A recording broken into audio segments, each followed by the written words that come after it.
Hello friends, আসসালামু আলাইকুম। Welcome back to my channel.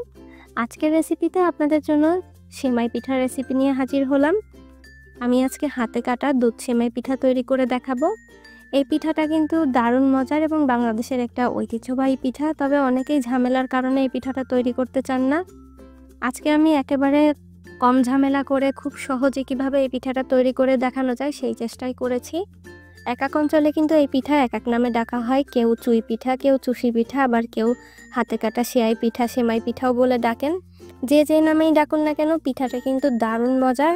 একেবারে ট্র্যাডিশনাল ওয়েতে আমি আপনাদেরকে আজকে এই পিঠাটা তৈরি করে দেখাবো। আশা করছি আপনাদের কাছে ভালো লাগবে। পিঠা তৈরির জন্য প্রথমে একটা চালের কাই তৈরি করে নিচ্ছি। এই জন্য 2 কাপ পরিমাণ পানি নিয়ে নিলাম। লবণ দিলাম 1 চা চামচ। পানিটাকে ঢাকনা দিয়ে ঢেকে জাল করব যেন বলক চলে আসে। এই পর্যন্ত পুরোপুরি ফুটন্ত পানিতে চালের গুঁড়াটা দিয়ে তারপরে কাই তৈরি করতে হয়। যতটুকু পানি দিবেন ঠিক ততটুকুই চালের গুঁড়ো দিবেন, অর্থাৎ একই কাপ মেপে কিন্তু আপনারা এই চালের গুঁড়ো এবং পানিটা দিতে পারেন, তাহলে কাইটা একেবারে পারফেক্ট তৈরি হবে।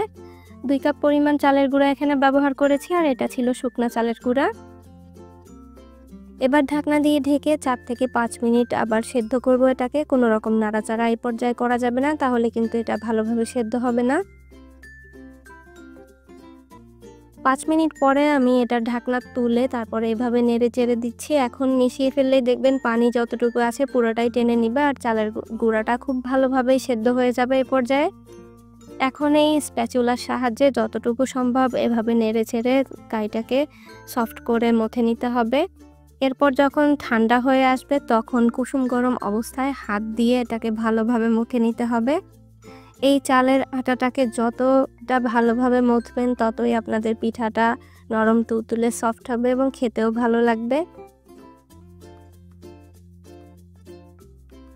কিছুটা ঠান্ডা হওয়ার জন্য এভাবে ঢাকনা দিয়ে ঢেকে রাখতে হবে। কখনোই চালের কাইটাকে এভাবে আগলা করে রাখা যাবে না, তাহলে কিন্তু উপরটা ড্রাই হয়ে যাবে।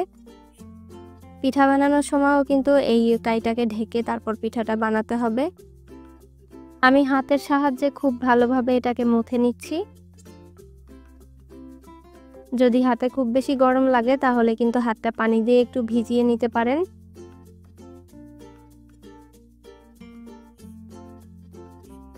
সফট করে এভাবে মোথা হয়ে গেলে তারপর আমরা পিঠাটা তৈরি করব। আমি আপনাদের আজকে কয়েকটা স্টেপ দেখিয়ে দিব খুব সহজভাবে হাতে কাটা সেমাইটা তৈরি করার।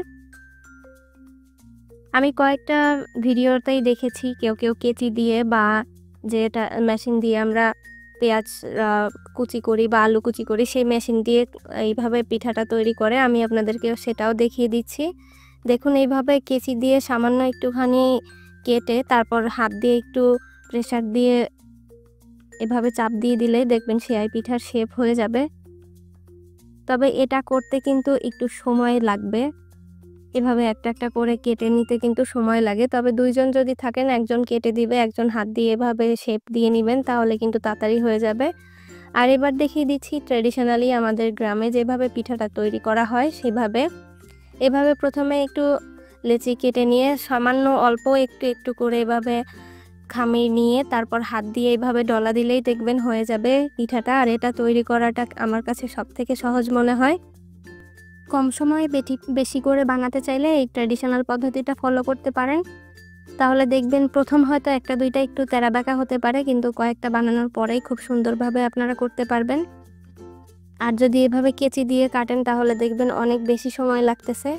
আবার কয়েকজনকে দেখেছি এরকম আলু কুচানো মেশিন দিয়ে তৈরি করতে। তো আমি আপনাদের এটা সত্যিটা দেখিয়ে দিই। দেখুন, এইভাবে যদি আপনারা টানেন তাহলে কোনো রকম পিঠার শেপ হবে না। আবারও আপনাদের ঠিক সেই হাতে ডলেই নিতে হবে। অর্থাৎ হাতে কাটা সেমাই পিঠা হাত ছাড়া কখনোই সম্ভব না। ভিডিওতে অনেকে অনেক রকম কিছু দেখাতে পারে, আসলে সেটা কতটুকু বাস্তবসম্মত এটা আপনারা দেখেই বুঝতে পারছেন। বাসায় একবার ট্রাই করে দেখতে পারেন। সো দেখলেন তো, আমি 3টা পদ্ধতি আপনাদের দেখালাম, তার মধ্যে সবথেকে ট্র্যাডিশনাল পদ্ধতিটাই ভালো। আপনারা ওটাই চেষ্টা করবেন। আমি এই যে দেখতে পাচ্ছেন পিঠাগুলো তৈরি করে নিয়েছি। এখন এটা রান্না করার পালা। দুধ দিয়ে রান্না করে নিতে হবে। আর এই পিঠাটা যত চিকন করতে পারবেন এটার টেস্ট তত বেশি ভালো আসে। আমি এখানে 1.5 কেজি পরিমাণ গরুর দুধকে আগে থেকে জাল করে নিয়ে একটু কমিয়ে ফেলেছি। এর মধ্যে 1/2 কাপ পরিমাণ চিনি দিয়ে দিলাম। নারকেল কোড়া দিয়ে দিচ্ছি, আপনারা আপনাদের স্বাদ মতো এখানে দিতে পারেন। আমি 2 টেবিল চামচ পরিমাণ দিয়েছি।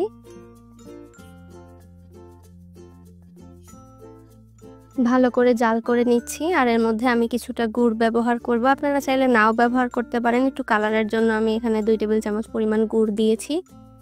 আগে যখন গ্রামের বাড়িতে যেতাম শীতের সময়ে, স্কুল যখন ছুটি হতো তখন দাদি বাড়িতে আমরা বেড়াতে যেতাম, এলাচ দিয়ে দিলাম 2টা, তেজপাতা দিয়ে দিলাম 2টা।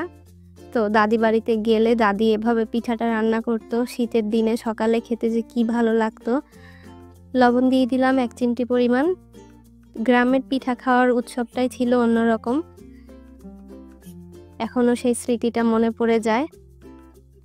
এবার পিঠাটাকে অ্যাড করে দিচ্ছি, আর এভাবে দিয়ে মিডিয়াম আঁচে জাল করে রান্না করে নিব যতক্ষণ পর্যন্ত না পিঠাটা সফট হয়ে সেদ্ধ হচ্ছে এবং এই দুধটা গাঢ় হয়ে যাচ্ছে, ততক্ষণ এটাকে জাল করতে হবে। 5-7 মিনিট এভাবে রান্না করলেই দেখবেন পিঠাটা হয়ে গেছে। গ্রামের বাড়িতে যখন পিঠাটা আমরা খেতাম তখন তারা দেখতাম যে গরুর দুধ আর খেজুরের রস জাল করে তারপরে এটাকে রান্না করত, তার স্বাদটাই ছিল অন্যরকম। এখন দেখতে পাচ্ছেন এটা থকথকে হয়ে গেছে, গাঢ়। একেবারে গাঢ় করে ফেলা যাবে না, কারণ এটা ঠান্ডা করার পর কিন্তু আরেকটু ঘন হয়ে যাবে। এই পর্যায়ে চুলাটাকে অফ করে আমি এই পিঠাটাকে ঠান্ডা করে তারপর পরিবেশন করব। যে কোনো পিঠা একটু ঠান্ডা ঠান্ডা খেতেই ভালো লাগে, শুধু ভাপা পিঠাটাই গরম খেতে ভালো লাগে, আর চিতই পিঠা।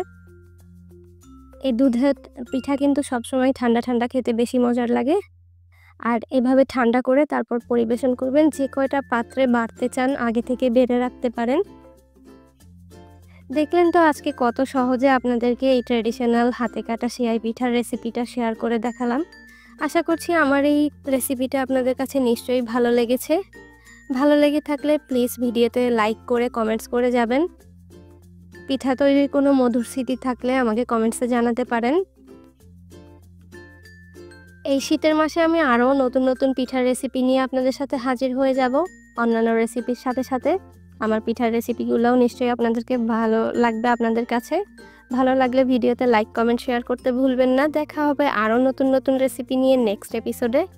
ভালো থাকবেন ততক্ষণ সকলে। আসসালামু আলাইকুম।